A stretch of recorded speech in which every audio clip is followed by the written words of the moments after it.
Assalamualaikum warahmatullahi wabarakatuh.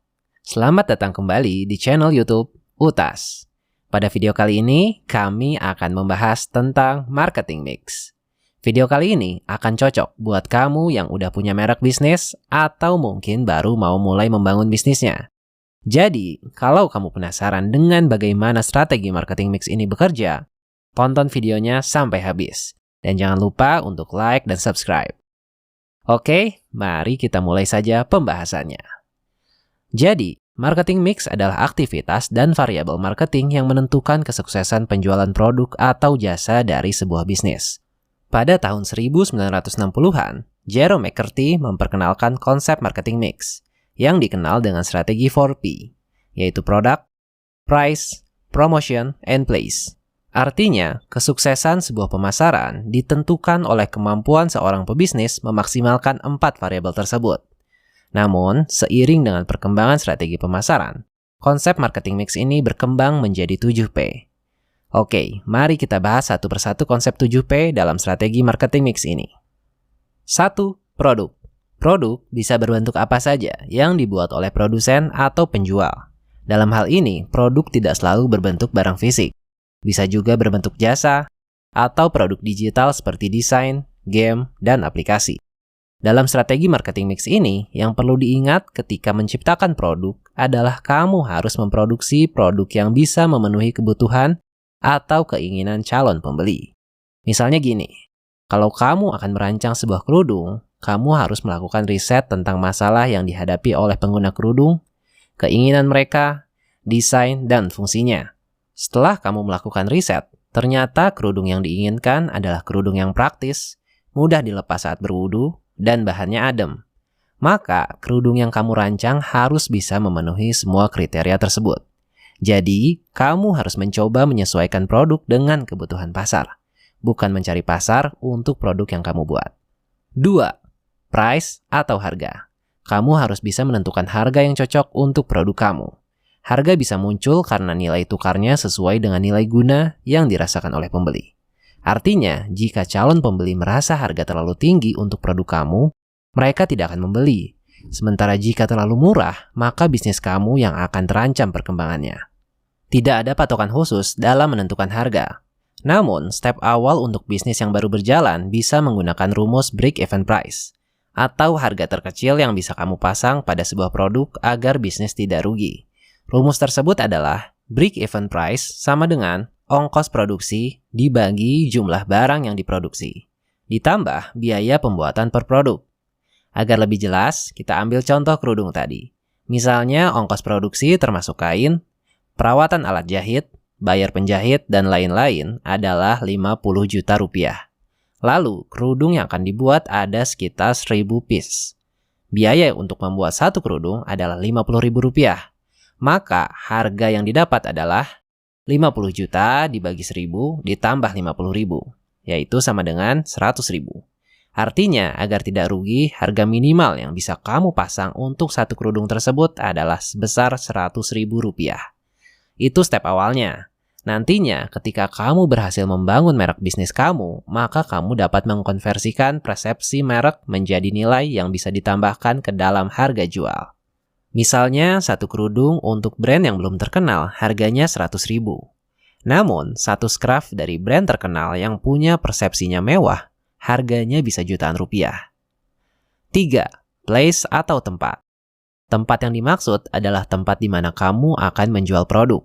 Sebuah bisnis memerlukan lokasi penjualan yang ideal untuk bisa menjangkau target pasar dengan mudah. Kembali lagi kepada analisa konsumen, di mana target konsumen kamu biasa berbelanja. Jika menggunakan contoh kerudung tadi, misalnya kamu menarget anak muda berusia 20-30-an.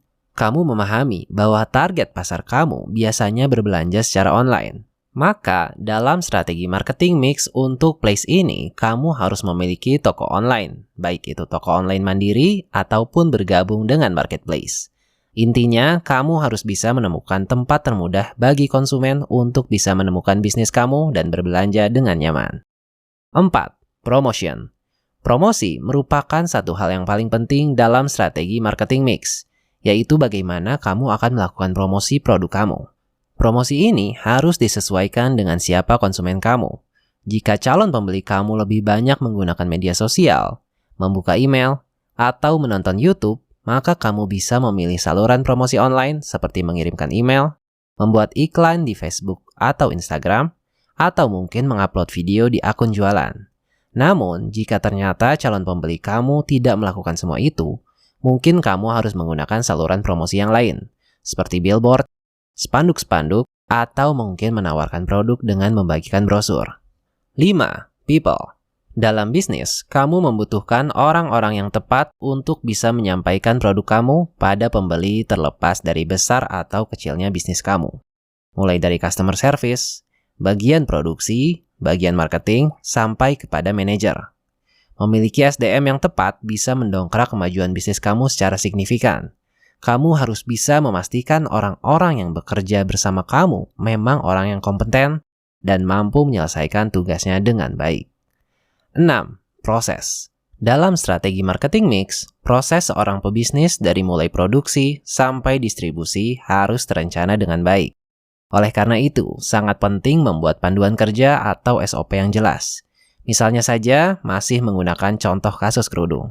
Ketika kamu berjualan kerudung, kamu harus mampu memastikan bagaimana kualitas mitra bisnis kamu. Kalau tentang supplier, bagaimana supplier mampu menyediakan kebutuhan kain tepat waktu. Kalau penjahit, bagaimana penjahit mampu memproduksi barang yang rapi, tidak cacat. Kalau distributor, bagaimana distributor mampu mendeliver produk kepada konsumen dengan baik.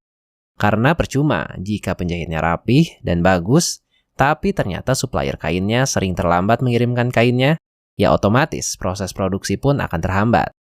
Untuk itu, setiap proses yang berhubungan dengan bisnis kamu harus mampu kamu jaga kualitasnya. Karena ketika prosesnya ada yang bermasalah, maka produk bisa tidak dapat diterima oleh pasar dengan baik. 7. Physical evidence atau packaging.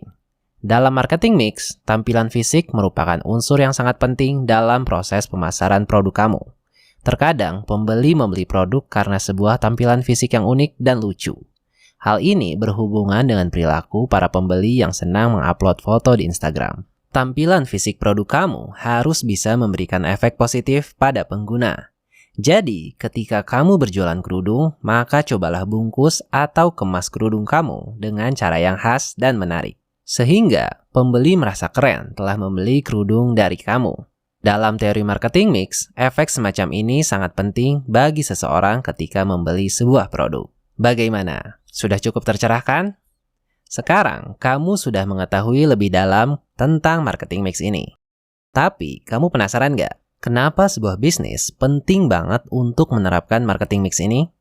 Setidaknya ada 5 manfaat dari marketing mix ini. Di antaranya adalah 1. Membantu memahami siapa konsumen kamu. 2. Membantu kamu memilih saluran promosi yang tepat. 3. Membantu bisnis kamu menghindari biaya yang tidak perlu. 4. Membantu kamu mendesain tampilan fisik produk yang meyakinkan. Yang kelima, memenuhi kepuasan konsumen dan juga pelanggan. Itulah pembahasan lengkap marketing mix pada episode kali ini. Semoga bermanfaat untuk kamu ya, agar kamu bisa merencanakan strategi marketing yang lebih matang dan efektif. Sekian video kali ini, terima kasih sudah menonton. Jangan lupa untuk like dan subscribe channel YouTube Utas. Sampai jumpa pada video yang akan datang.